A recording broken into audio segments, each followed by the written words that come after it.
Unfortunately for them, their experiment required them to cut the reactor open, which resulted in their deaths. This explosion was explained to others at the test site as a previously unannounced low-yield underground nuke test. I was hired in December of 1988 to replace one of these men.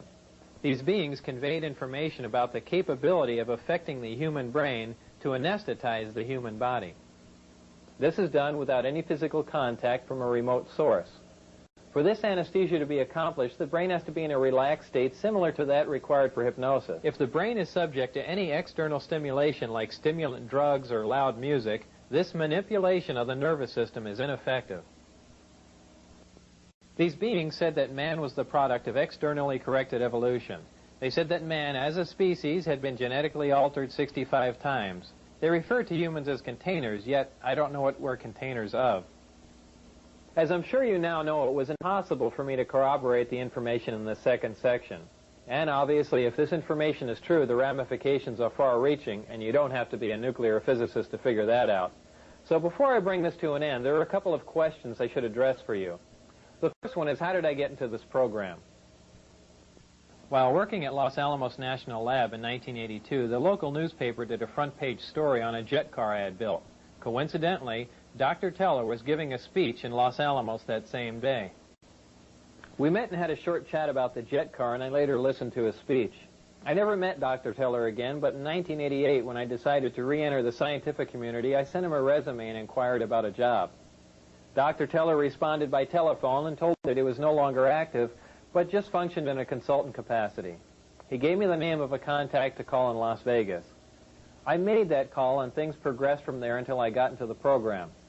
I never got a chance to ask Dr. Teller if he remembered me from Los Alamos, so I don't know if that was a factor or not. If you use nuclear fuel, and not that possible, nuclear fuel is feasible.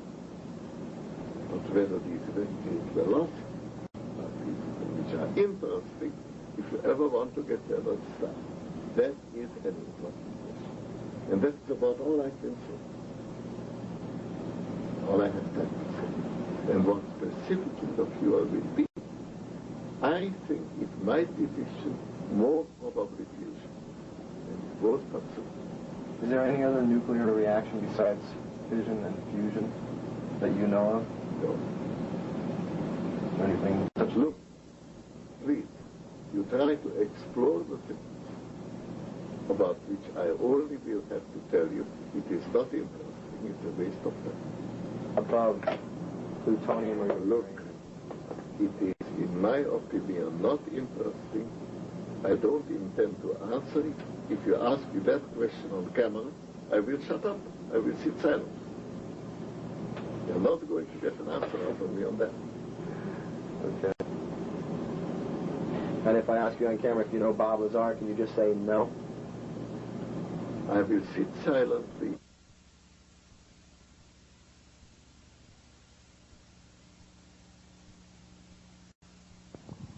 The second question is that if all I've just presented to you is true and the government is keeping this a secret, how can I make a video telling you about it? Well, the bottom line is, if there are any repercussions from making this video, it would simply confirm that what I told you is true. So what you do with this information is up to you.